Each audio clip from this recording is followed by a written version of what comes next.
And how did you find Ash and what we're doing?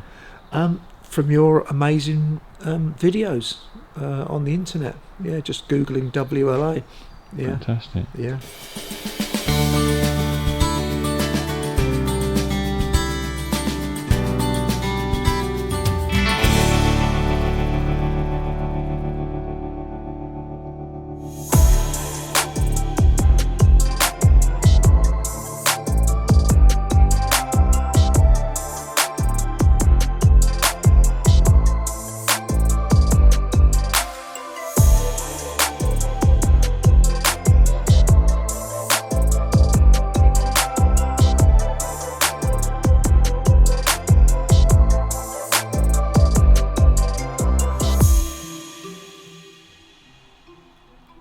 This is Danny Reuter, regular customer, WLC owner, and an all-round top banana. I asked him where he got his bike from. I got it from Holland.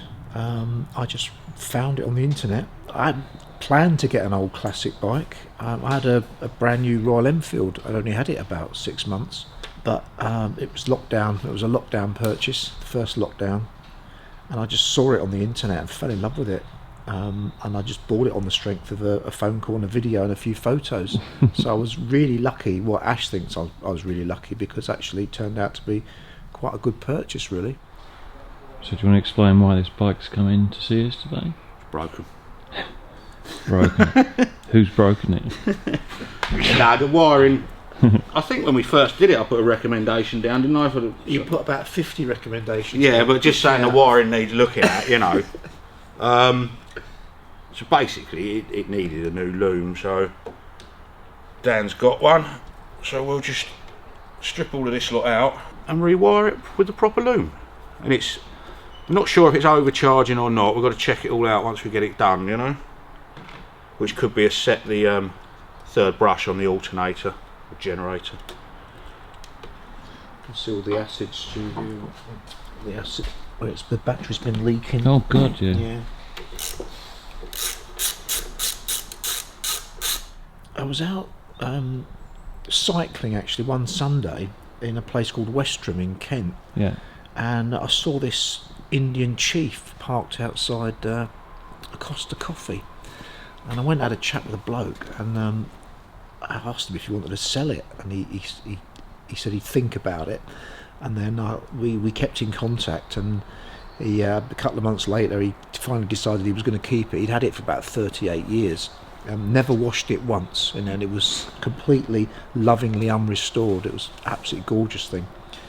And he said, well, look, if you want to get one, maybe you should think about a WL. He said, you know, if you've never ridden a big 1200 before, he said these flat 45 flatheads, he said they're very, very reliable, because I'm not mechanically minded at all.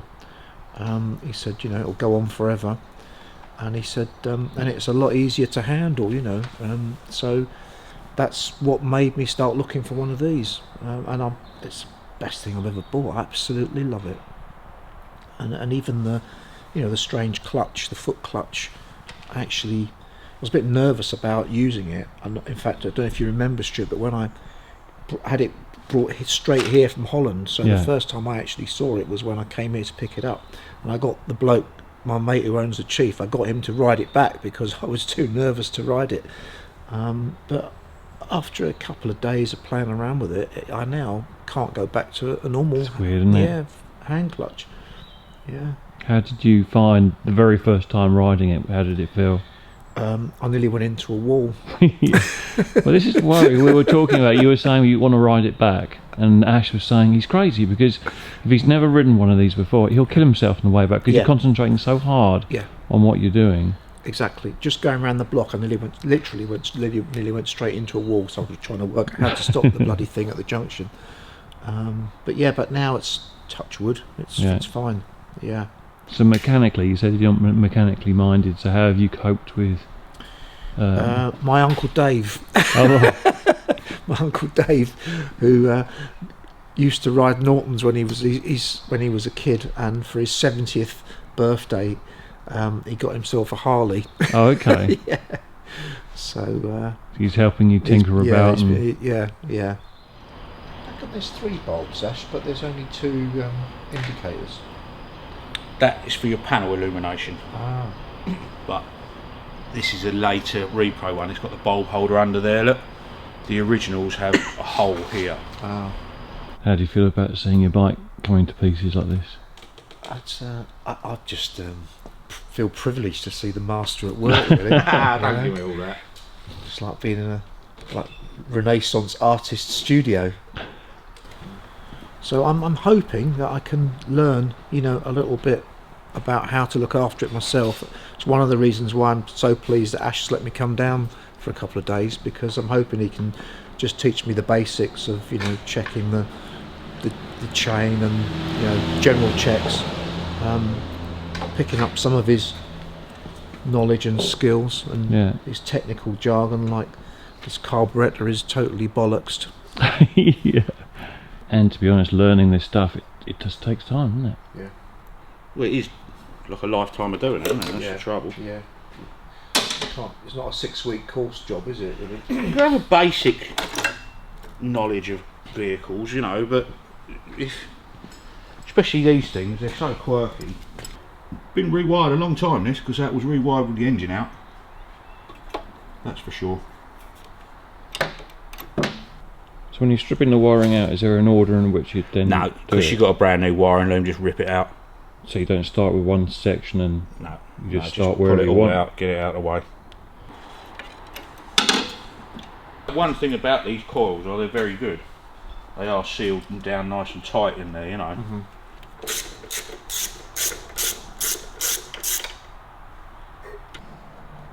When you watch him, Stu, you think, well, I could do that myself, and then you realise when you're watching him that actually you can't.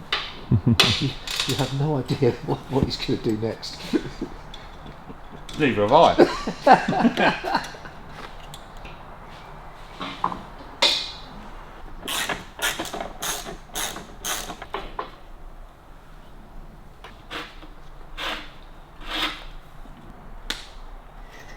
Sweet. Remind me again, the voltage is, what's the difference between volts and amps? Volts is basically 6, 8, 12, 24, but your amps is how much current is going through the cable. So it's what's pushing through? Yeah, drawing. So you can end up, like I say, in the old cars, the American 6-volt cars, you'll have from the battery to the ammeter, you'll have a wire like that, because it's drawing so much. Right, that's all the wiring out, apart from the handlebars, so we'll attempt them first, I think. Okay. Where's that switch underneath, Ash? Dip and main beam. Oh, is it? Yeah. That's good to know. It says dip and main beam, but what it is lighting up a different filament in the bulb to shine through a different part of the lens. Oh. Like on a car, you have a dip beam, which is not as bright, then your main beam is bright. They don't work like that. They're both the same wattage in the bulb, but it just shines the filament through a different part of the lens to make it look brighter. Right, so why the hell have they run 2 to that? That doesn't make any sense at all. I'll have to see what they've done in there. That horn push could be wrong. It did work. Oh yeah. They've just run another earth. Oh. You should earth through the handlebars. Right. These can be a right pig to get through, but because they've run too many wires through, it's making it harder again, Mm-hmm. And you've got the whole inner cable going through there as well.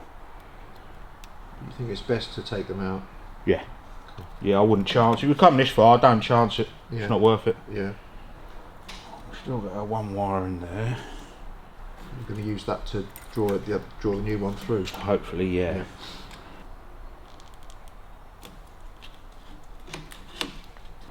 You run all the cables, all your control cables, and all your wiring through the handlebars before you put them on. You do it all on a bench, so you can actually pull it all through. And then if you pull all your other wires out, just leave 2 to pull through. You're not trying to drag the whole lot through.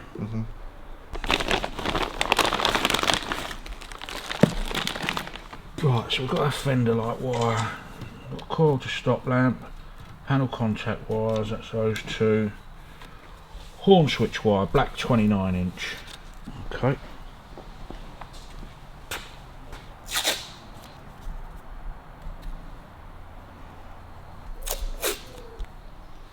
try and bundle them in so it's like a triple. Just makes your area smaller for pulling through the hole. So is there a special trick in getting them through the hole? No, you leave one wire in to use as a draw wire. Yeah. But it is very tight. Sometimes you just have to do them individually. You can't odds it, but it feels fairly loose. So, because you've got that big control cable, you know, like that size, going through the middle of the handlebars as well.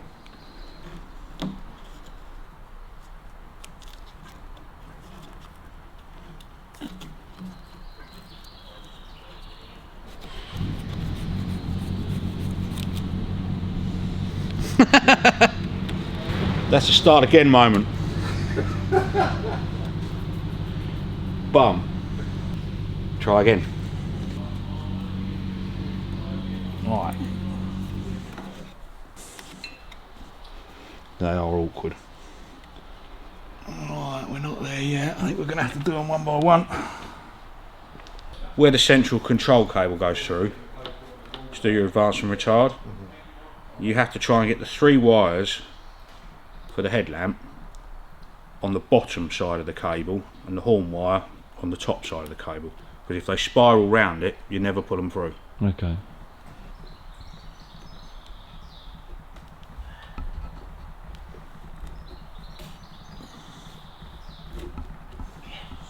Got one through.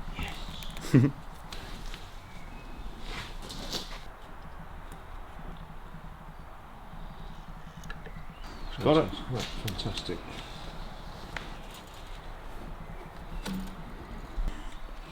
You put a little right angle on the end, look, you can actually hook it behind the tape like that, and then tape it. Gives you a bit more of a pull if you need to.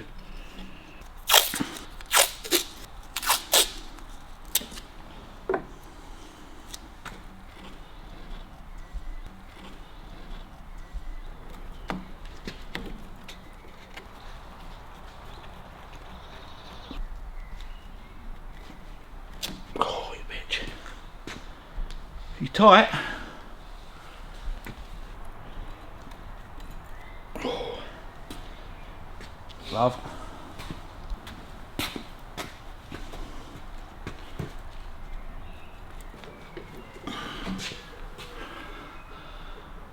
Why, Joe, I think I found the end.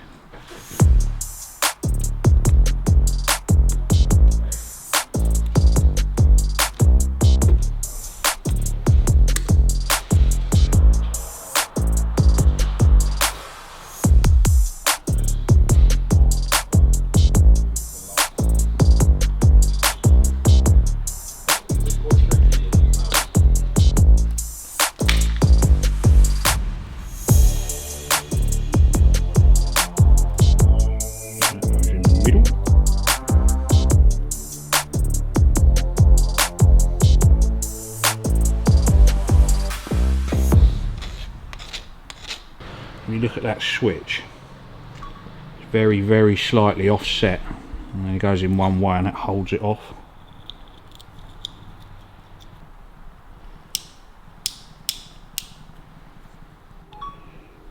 Right, that's wrong.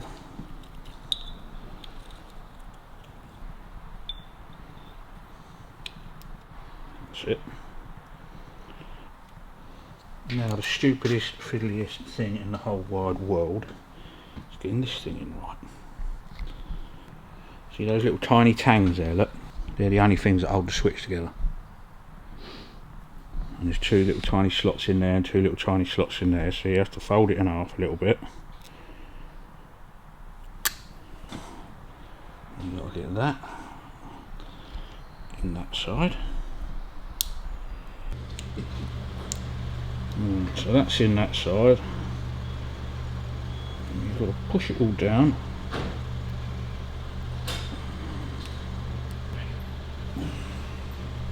That's it.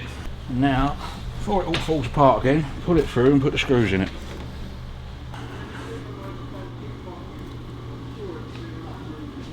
Right. Check it, make sure it's all okay.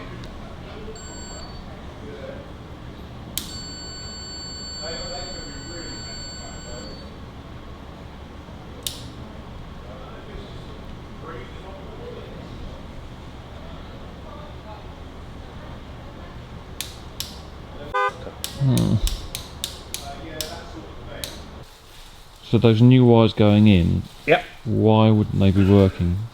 Don't know. So it's either bad contact in the switch. So now you just check the continuity of each wire and then check my soldering again, basically. Ah, so it could be just that then. Yeah, it could be. The fact is that one of the wires is working means the switch is working. It means you're getting power in to that one. Let's pop the switch apart and have a look and see.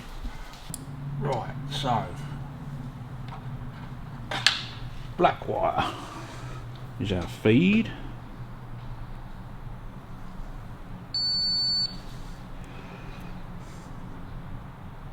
No, it's not. That's probably what I've done wrong then, dickhead.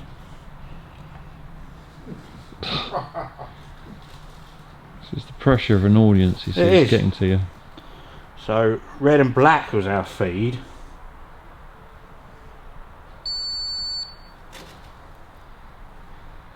Red and yellow goes to the headlamp. Got it wrong, Dad. Ugh. Shut up. I'm allowed to do things wrong. Wow. Caught on camera. I know. Well, this is why you check things now.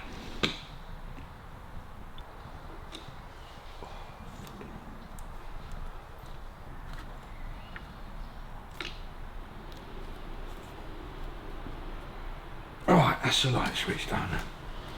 Now let's look at the horn button. So connected that. Goes to the horn. That should. So if we cut that and tuck that in the side.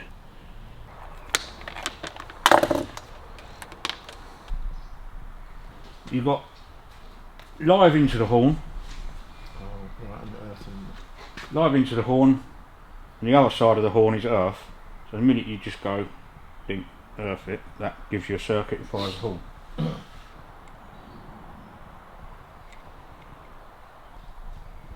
Should just draw the solder in then, see?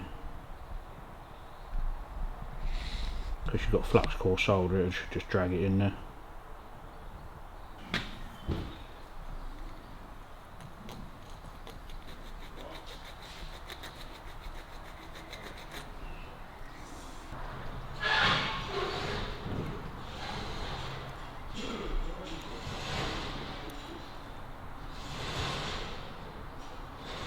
No, is it?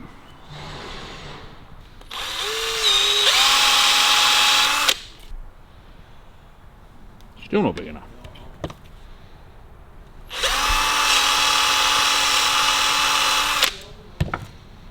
Might have to end up using the button that they've got and just joining it, I think. I think we'll have to go with that, boys.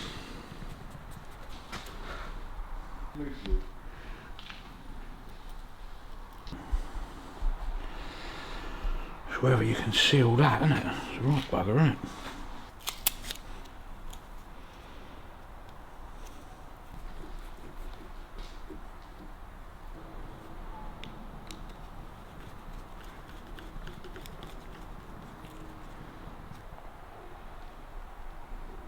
Right, because it's a repro switch, it had a separate earth wire in it, and we don't want to run any more through the handlebars. Just don't like that. Yeah. So I've shorted it out through the side of the casing. So then earth to that, press the button, and you've got continuity there, so that's good.